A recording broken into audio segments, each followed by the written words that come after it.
Let's talk to the leader of London Borough of Bexley in South East London. That's Councillor Baroness O'Neill of Bexley, who joins us now. Good morning to you. Good morning, Julia. Thank you very much indeed for joining us. So do you support the ULEZ expansion or not? Certainly not. We were one of the 5 councils that actually took the mayor to the High Court because we don't. And actually, it's getting even worse because some of the stories that are coming through are really personal now. You know, yesterday I heard of a physiotherapist who had a diesel car, perfectly serviceable, did what she needed to do. She's worked all her life for the NHS. She's had to sell this diesel car, not a scrappage scheme job. Yeah. And she's now in the case where she's had to lease a car and is coming to the realisation that she'll never own her own car again. Yeah. You know, pensioners in the building societies at the moment, and they're withdrawing their life savings just so as they can keep their own independence. Yeah.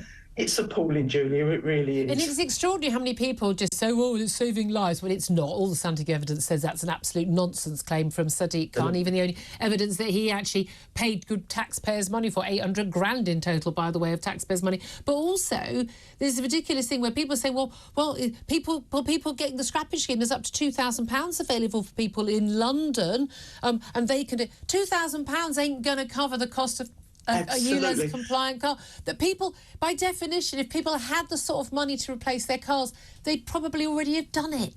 Absolutely. And a radical scheme for you, Julia.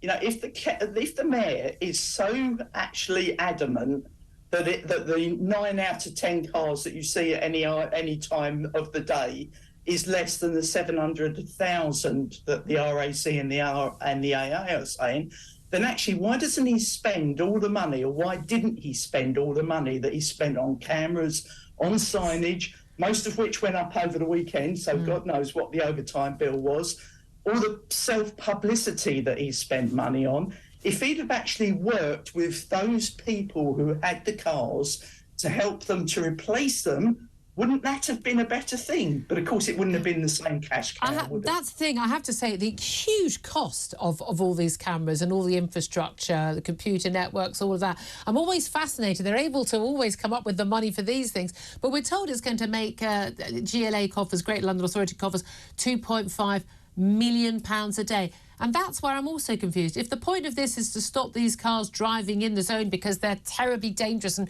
children are dying every day because of these cars, not true. Why are these allowing these cars to come in anyway? It seems to me, as a lot of people are saying, this is just a cash cow. Motorists, once again, providing the cash. So 2 things. I mean, one of our busiest roads is the A2.